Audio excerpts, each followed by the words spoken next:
Hello students, welcome to CRP academy. CRP একাডেমিতে তোমাদের সকলকে স্বাগত এবং প্রত্যেককে গুড আফটারনুন।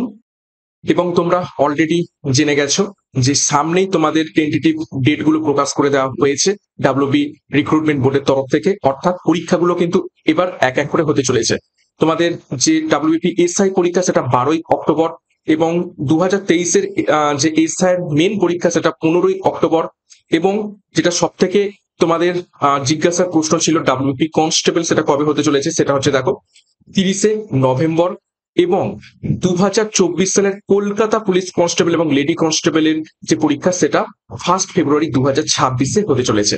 তো সামনেই এক এক করে পরীক্ষাগুলো আসতে চলেছে। তো আর দেরি নয়, এখন থেকেই প্রস্তুতি নিতে শুরু করে দাও। আমাদের মর্নিং এ কিন্তু জিকে ক্লাস নতুন ভাবে শুরু করা হয়েছে, জিকে অভিযান সিরিজের নামকরণে। এবং তোমাদের যে ইংরেজির যে ক্লাসটা দুপুর 12টা থেকে, সেগুলো কিন্তু চলবে প্রত্যেক দিন। এবার থেকে আমি ক্লাসগুলো নিয়ে আসবো। তো upcoming Kolkata police, West Bengal police এবং এসএসসির যে জিডি কনস্টেবল বলো এবং সিপিও এসআই বলো, সেখানে কিন্তু এই ইংরাজিটা খুবই খুবই ইম্পর্টেন্ট একটি সাবজেক্ট। এবং তোমাদের পুলিশ পরীক্ষাতেও রয়েছে। তো প্রত্যেকদিন দুপুর 12টা থেকে এই ক্লাসগুলো ফলো করবে। আজকে আমরা প্র্যাকটিস সেট নাম্বার 8 করবো। বিগত 7খানা গুরুত্বপূর্ণ প্র্যাকটিস সেট হয়ে গেছে। ক্লাসগুলো ফলো করবে, 20টি করে প্রশ্ন তো থাকছে।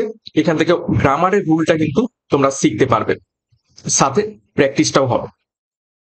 এছাড়া সিআরপি একাডেমিতে নতুন হয়ে থাকলে চ্যানেলকে সাবস্ক্রাইব করবে, পাশের বেল আইকনটা প্রেস করে রাখবে এবং টেলিগ্রামে যুক্ত হয়ে যাবে। তো আজকে ক্লাসে কি কি গুরুত্বপূর্ণ 20টি প্রশ্ন তো রয়েছে, সেগুলো এক এক করে দেখে নেওয়া যাক। 1 নম্বর প্রশ্ন দেখো, substitute the correct word of the given sentence. অর্থাৎ একটা ওয়ান ওয়ার্ড সাবস্টিটিউশন দেওয়া রয়েছে, সেই সেন্টেন্সটাকে আমরা কিভাবে এক কথায় প্রকাশ করব। দেখো সেন্টেন্সটা কি বলছে, a person who is indifferent to pains and pleasure of life. Okay, অর্থাৎ এমন একজন ব্যক্তি যে তার দুঃখ এবং আনন্দ দুটো ক্ষেত্রে কিন্তু একদম ইনডিফারেন্ট, তার কাছে দুঃখও যা আর আনন্দও তা। অর্থাৎ দুঃখের দিন এবং সুখের দিন তার কাছে কোনো কিছু ম্যাটার করে না। এই রকম ব্যক্তিকে আমরা কি বলে থাকি? 4টি অপশন রয়েছে দেখো। স্টোইক, স্টোইক মানে হচ্ছে দুঃখ এবং কষ্ট দুটোতেই সমান, ঠিক আছে? দুঃখ ও আনন্দ, ঠিক আছে, আনন্দ দুটোতেই সমান অবস্থা। তারপর দেখো স্যাডিস্ট, স্যাডিস্ট মানে হচ্ছে কি দুঃখী। নেক্সট দেখো সাইকিয়াট্রিস্ট, তো এটার মানে হচ্ছে কি মানসিক মানসিক রোগের চিকিৎসক।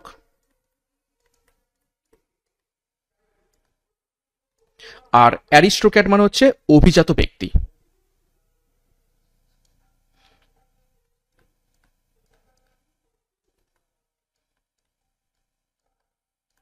তো অবশ্যই তোমরা উত্তর পেয়ে গেছো অপশানে স্টোইক। নেক্সট 2 নম্বর প্রশ্ন, আরো একটা ওয়ান ওয়ার্ড সাবস্টিটিউশন করবো। দেখো substitute the correct word of the given sentence. দেখো কি বলছে, a disease which spreads by contact. একটা রোগ যেটা কি বলছে কন্ট্যাক্টের মাধ্যমে স্প্রেড করে থাকে, ছোঁয়াচে রোগ যেটাকে আমরা বলে থাকি। 4টি অপশন রয়েছে দেখো। ইনকিউরেবল, ইনকিউরেবল মানে হচ্ছে অনিরাময়যোগ্য, অনিরাময় যোগ্য, যাকে সারানো যাবে না। ইনফেক্টিসিয়াস, ইনফেক্টিসিয়াস মানে হচ্ছে সংক্রমক। তারপর দেখো কন্টাজিয়াস, কন্টাজিয়াস মানে হচ্ছে ছোঁয়াচে, ছোঁয়াচে। আর ফেটাল মানে হচ্ছে প্রাণঘাতী। তো সঠিক উত্তর হবে অপশন সি, কন্টাজিয়াস। কন্টাজিয়াস অর্থাৎ বাই কন্ট্যাক্ট, ছোঁয়াছুঁয়ির মাধ্যমে যে রোগটা ছড়িয়ে থাকে। আর সংক্রমক মানে কি? সংক্রমক হচ্ছে না ছোঁয়াছুঁয়ির মাধ্যমেও সেটা ছড়াতে পারে। ওকে, নেক্সট দেখো 3 নম্বর প্রশ্ন, চেঞ্জ দ্য ভয়েস। একটা ভয়েস চেঞ্জ করতে বলা হয়েছে। দেখো কি বলছে সেন্টেন্সটা, the boy laughed at the beggar. তো কিভাবে করব এই ভয়েস চেঞ্জটা? ভয়েস চেঞ্জের আগে দেখবো যে কোন টেন্সে দেয়া রয়েছে। দেখো দ্য বয় লাভড অর্থাৎ একদম সাবজেক্টের পরেই ইডি যুক্ত রয়েছে সাবজেক্টের সাথে, তার মানে এটা কোন টেন্সে রয়েছে? পাস্ট টেন্সে রয়েছে। এবার আমরা কিভাবে করব? দেখো আমরা জানি সাবজেক্ট হয়ে যায় অবজেক্ট আর অবজেক্ট হয়ে যায় সাবজেক্ট। তো সেইভাবে আমরা সূত্র ফেলবো। প্রথমে সাবজেক্ট করব, অর্থাৎ এই সাবজেক্টটা কি অ্যাকচুয়ালি এই যে সেন্টেন্সটা দেওয়া রয়েছে তার অবজেক্ট। তো এখানে অবজেক্ট কি, অবজেক্ট হচ্ছে দ্য বেগার, তো বেগারটা হয়ে যাবে সাবজেক্ট এবং দ্য বয় হচ্ছে এখানে সাবজেক্ট, তো এটা হয়ে যাবে অবজেক্ট।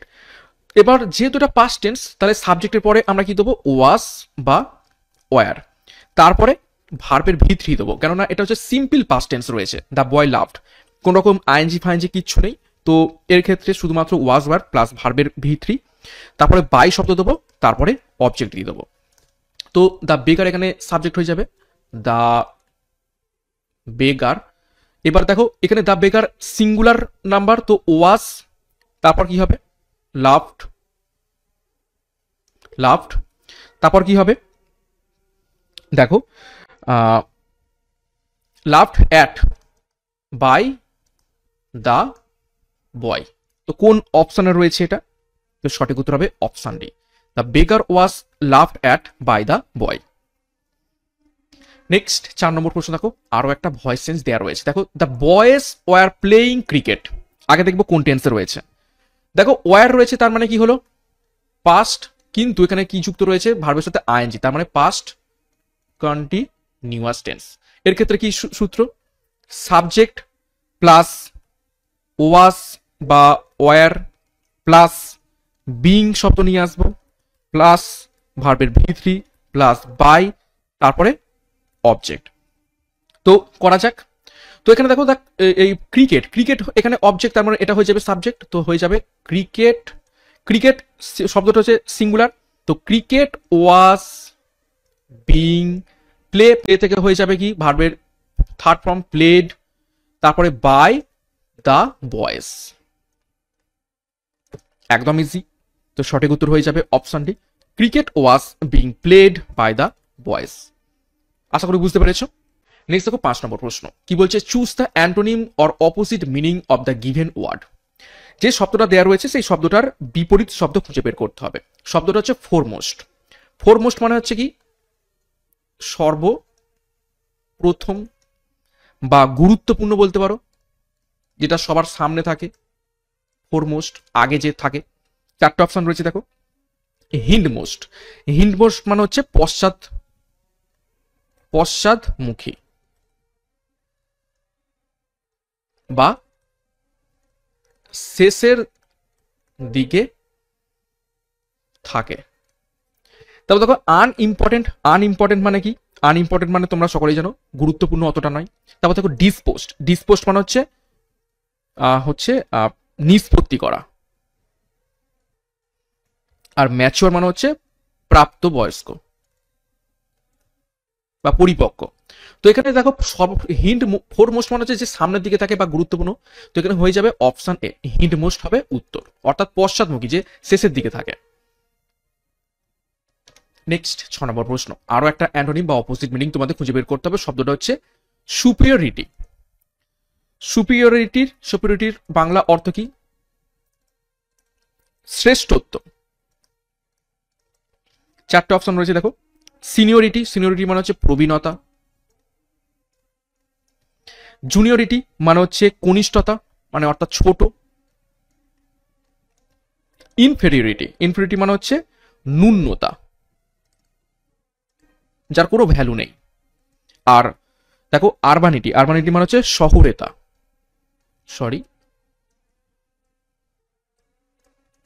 শহুরতা।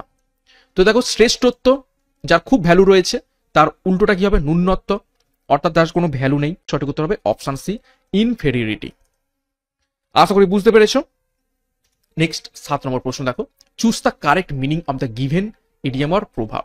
দেখো to keep one's temper, to keeps one's temper, এই ইডিয়াম বা প্রভাবটার অ্যাকচুয়াল অর্থ কি। 4টি অপশন দেখো, টু বিকাম হাংরি, ক্ষুধার্ত বোধ করা।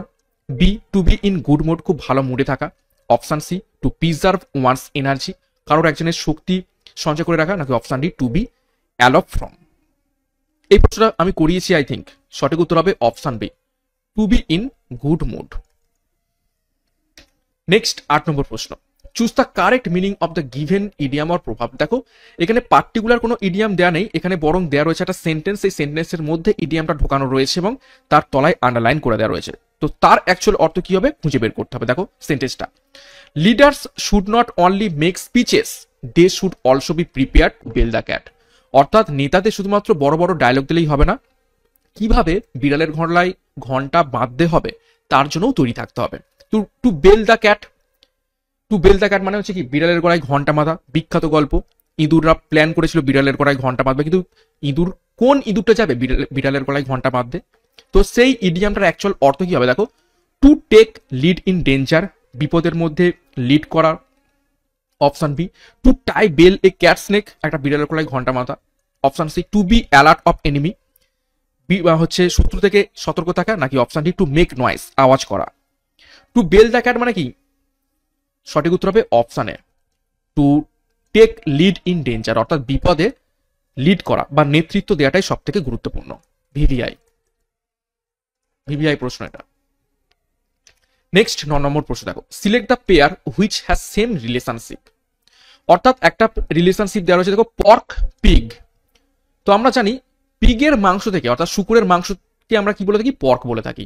তো সেম রিলেশনশিপ 4টে অপশন রয়েছে দেখো, rooster chicken, mutton sheep, steer beef, lobster দেখো ক্রাস্টেসিয়ান।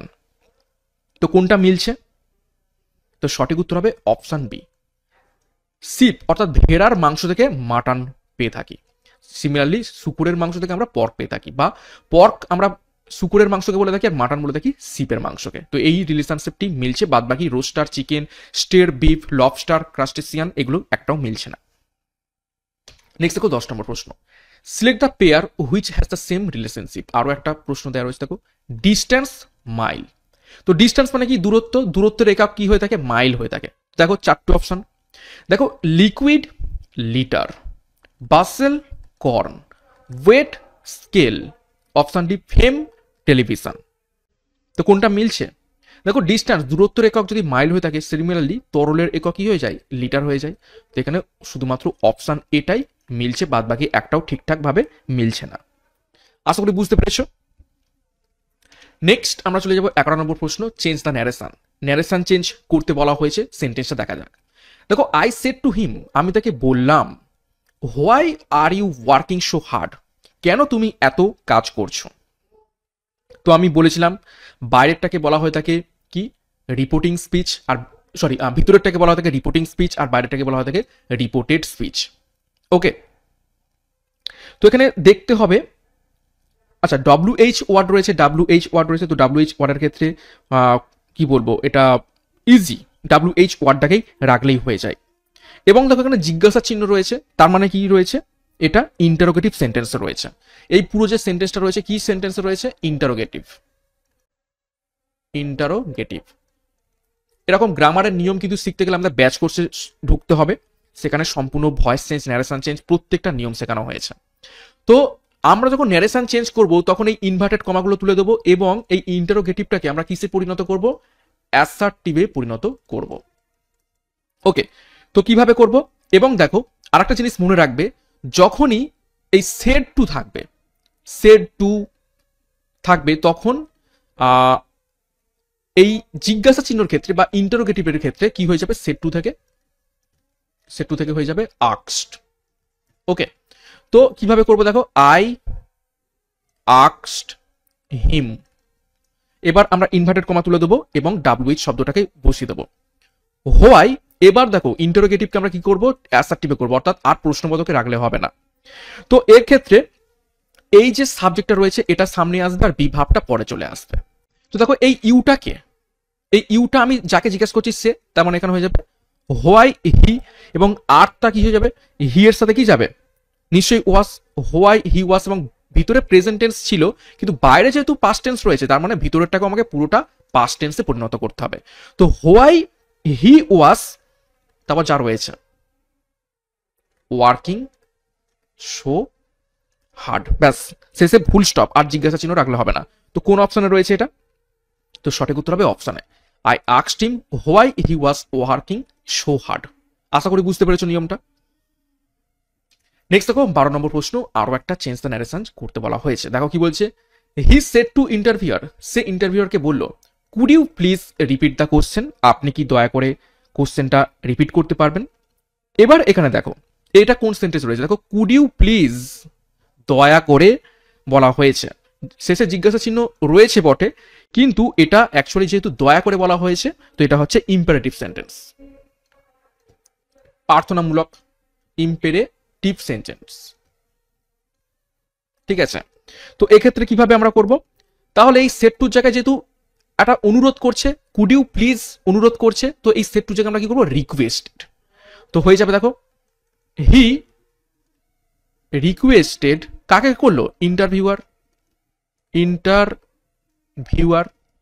কি করলো, এবার ইনভার্টেড কমা তুলে দেবো এবং প্রশ্নবোধককে আর প্রশ্নবোধক রাখলে হবে না, আমাদের কি করতে হবে, অ্যাসার্টিভে চেঞ্জটা করতে হবে। ঠিক আছে, এবং এই ক্ষেত্রে আমরা কি করব, এই যে পুরো কুড ইউ প্লিজ, দয়া করে আপনি পারবেন, এইসব সব তুলে দেবো এবং এই ইনভার্টেড কমা উঠে গিয়ে কি বসবে, জাস্ট একটা টু লিঙ্কার বসবে, বসিয়ে repeat the question, rest of the sentence আমরা বসিয়ে দেবো। এটা একদম ইম্পারেটিভের ক্ষেত্রে ইজি নিয়ম। তো he requested interviewer to repeat the question, তো সঠিক উত্তর কোথায় রয়েছে, সঠিক উত্তর হবে option C, he requested the interviewer to repeat the question. এই সমস্ত নিয়ম কিন্তু আমাদের ব্যাচ কোর্সে সুন্দরভাবে শেখানো হবে, তো ডিসক্রিপশন বক্স থেকে তোমরা যুক্ত হয়ে যাও। নেক্সট দেখো 13 নম্বর প্রশ্ন, important topic, find the correctly spelled, সঠিক বানান কি করে দেওয়া রয়েছে খুঁজে বের করতে হবে। মাস্ট স্পেলিং টেস্ট পরীক্ষাতে কিন্তু থাকছেই, তো প্রত্যেকদিন প্র্যাকটিস করবে। দেখো শব্দটা হচ্ছে অ্যাডালেশন, অ্যাডালেশন শব্দটার অ্যাকচুয়াল স্পেলিং নিচের কোনটা, চারটে বানান দেখো এবং খুব গায়ে গায়ে স্পেলিংগুলো দেওয়া থাকে, ভুল হয়ে যাওয়ার চান্স প্রচন্ড থাকে, তো আমি যেগুলোই নিয়ে আসবো আশা করছি তার মধ্যে থেকেই তোমরা কমন হয়তো পেয়ে যাবে সেই ধরনের প্রশ্ন, অর্থাৎ বিগত বছরে যে সমস্ত কারেক্টলি স্পেল প্রশ্ন পরীক্ষাতে বেশি বেশি এসেছে এবং যে সমস্ত স্পেলিংগুলো খুব সমস্যা করে সেগুলোই পরীক্ষায় দিয়ে থাকে। তো চারটে অপশনের মধ্যে এখানে সঠিক উত্তর হয়ে যাবে অপশানে ADULATION, অ্যাডালেশন। অ্যাডালেশন কথার মানে কি হচ্ছে, স্নেহ করা বা আদর করা। 14 নম্বর প্রশ্ন, find the correct spelled word, সঠিক বানান কোনটা করে দেওয়া রয়েছে। শব্দটা হচ্ছে ডিফারেন্স, ভালো করে দেখো উচ্চারণটা ডিফারেন্স, আর একটা রয়েছে কি ডিফারেন্স, সেটা হচ্ছে DI, সেটা হচ্ছে DI ডিফারেন্স, সেটা মানে কি, এই ডিফারেন্সের মানে হচ্ছে আলাদা, আর এই ডিফারেন্স মানে দেখো মানেটা আমি পরে বলবো, আগে সঠিক বানান কোনটা রয়েছে সেগুলো একটু দেখে নিই। তো সঠিক বানান রয়েছে অপশানে DEFERENCE, ডিফারেন্স, এইটার মানে হচ্ছে সম্মান, ওকে, আর এইটার মানে হচ্ছে কি আলাদা। নেক্সট 15 নম্বর প্রশ্ন দেখো, read the sentence and spot the error in which part, একটা সেন্টেন্সকে 4 পার্টে ভাগ করা রয়েছে এবং কোন পার্টে ভুল দেওয়া রয়েছে খুঁজে বের করো। দেখো it was him who came running into the classroom, it was him who came running into the classroom, কোন পার্টে ভুল দেওয়া রয়েছে, এটা ছিল সে যে ক্লাসরুমের মধ্যে ছুটে ঢুকলো, তো এটা তার ব্যাপারে কমপ্লিমেন্ট দেওয়া হচ্ছে। ঠিক আছে, তো কমপ্লিমেন্টের ক্ষেত্রে আমরা নমিনেটিভ প্রোনাউন ইউজ করে থাকি, নমিনেটিভ প্রোনাউন ইউজ করে থাকি, প্রোনাউনের ক্লাসে এগুলো তোমরা শিখতে পারবে। ঠিক আছে, তো এখানে দেওয়া রয়েছে সাবজেক্টিভ প্রোনাউন, তো সাবজেক্টিভের জায়গায় আমরা দেবো নমিনেটিভ, অর্থাৎ এখানে হওয়া উচিত ছিল হি, তো সঠিক উত্তর এখানে হয়ে যাবে অপশানে ইট ওয়াজ হিম, এই জায়গায় অ্যাকচুয়ালি হওয়া উচিত ছিল কি it was he who came in running into the classroom. এই সমস্ত নিয়ম কিন্তু আমাদের এতে শেখানো হয়েছে ব্যাচ কোর্সে। নেক্সট দেখো 16 নম্বর প্রশ্ন, আরো একটা সেন্টেন্স এবং স্পট করতে হবে এরর কোথায় ভুল রয়েছে। দেখো supposing if it rains what shall we do, ধরো যদি বৃষ্টি হয় তাহলে আমরা কি করব, supposing if it rains what shall we do, কোন পার্টে ভুল দেওয়া রয়েছে,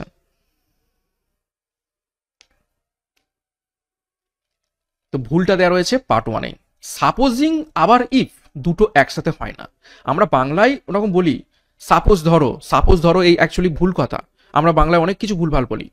ঠিক আছে, ঠান্ডা কোল্ড ড্রিঙ্কস, ঠান্ডায় যদি বলবো তাহলে আবার কোল্ড ড্রিঙ্কস বলার কি মানে রয়েছে, তো সিমিলারলি এইখানেও সেম জিনিস হয়ে গেছে, সাপোজিং ইফ ধরো যদি, তো ধরতে যখন বলছি আবার যদি বলবো কেন, ধরো বৃষ্টি হলো, তাহলে আমরা কি করব? এটাই কিন্তু অ্যাকচুয়াল কথার অর্থ।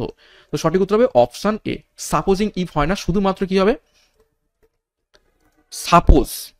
ঠিক আছে, সাপোজ ইট রেন্স, ধরো যদি বৃষ্টি হয়। ওকে, নেক্সট 17 নম্বর প্রশ্ন, সিনোনিম খুঁজে বের করতে বলা হয়েছে। শব্দটা হচ্ছে পিওয়াস। পিওয়াস কথাটির অর্থ কি? ধার্মিক, সরি ধার্মিকও হয়, আবার একটা হয় কি পবিত্র। তো চারটে অপশন রয়েছে দেখো। রিলিজিয়াস, রিলিজিয়াস মানে হচ্ছে কি ধার্মিক। সিম্প্যাথেটিক মানে হচ্ছে সহানুভূতিশীল, সহানুভূতিশীল। অ্যাফ্রেড, ভীত, সন্ত্রস্ত, বাংলা আমি ভুলভাল লিখছি তার জন্য সরি। ফেথফুল মানে হচ্ছে বিশ্বাসী। তো এখানে সঠিক উত্তর হবে অপশন এ, রিলিজিয়াস। 18 নম্বর প্রশ্ন, choose the synonym or same meaning of the given word. আরো একটা সিনোনিম খুঁজে বের করতে বলা হয়েছে দেখো। প্যালট্রি, প্যালট্রির সিনোনিম কি হবে? প্যালট্রি কথাটির অর্থ হচ্ছে নগণ্য বা তুচ্ছ। চারটে অপশন দেখো। ইনসিগনিফিকেন্ট, ইনসিগনিফিকেন্ট কথাটির অর্থ হচ্ছে কি তুচ্ছ, উত্তর পেয়ে গেছো। আনফেয়ার মানে হচ্ছে কি অন্যায়। এভারেজ মানে হচ্ছে মোটামুটি বা গড় বলতে পারো। স্লোভেনলি মানে হচ্ছে কি নোংরা। তো সঠিক উত্তর হবে অপশানে ইনসিগনিফিকেন্ট, অর্থাৎ তুচ্ছ বা নগণ্য, যার কোনো ভ্যালু নেই। নেক্সট 19 নম্বর প্রশ্ন দেখো। Feel in the blank with appropriate preposition. Preposition দিয়ে শূন্যস্থান পূরণ করতে বলা হয়েছে এবং খুবই ইম্পর্টেন্ট টপিক, পরীক্ষায় আসতে পারে। দেখো, exercise is beneficial dash health. চারটি অপশন রয়েছে। Towards, in, for, to. Exercise is beneficial dash health. এখানে সঠিক উত্তর হবে কিন্তু অপশনটি টু। বেনিফিশিয়ালের সাথে অ্যাপ্রোপ্রিয়েট প্রিপোজিশন টু চাই, বেনিফিশিয়াল টু হেলথ। স্বাস্থ্যেতে বা স্বাস্থ্যের ক্ষেত্রে এক্সারসাইজ খুবই গুরুত্বপূর্ণ। অনেকের মনে হতে পারে ফর, কিন্তু ফর হবে না, টু হবে। 20 নম্বর প্রশ্ন, fill in the blanks with appropriate preposition. আরো একটি অ্যাপ্রোপ্রিয়েট প্রিপোজিশন এবং এটা আমাদের শেষ প্রশ্ন। এ গুড জাজ never jumps dash to conclusion.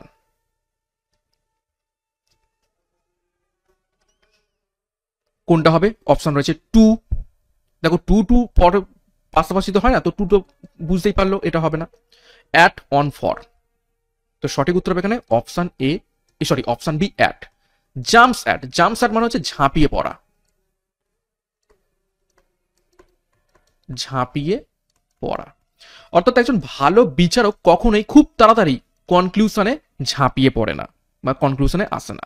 ওকে, তো এই ছিল গুরুত্বপূর্ণ 20টা প্রশ্ন উত্তর। 20-র মধ্যে কার কত স্কোর হয়েছে কমেন্ট বক্সে কমেন্ট করবে এবং প্রত্যেকদিন ক্লাসগুলো ফলো করতে থাকো। এখান থেকে অনেক নিয়ম শিখতে পারবে। প্র্যাকটিসটা মূলত বেশি বেশি করে হবে।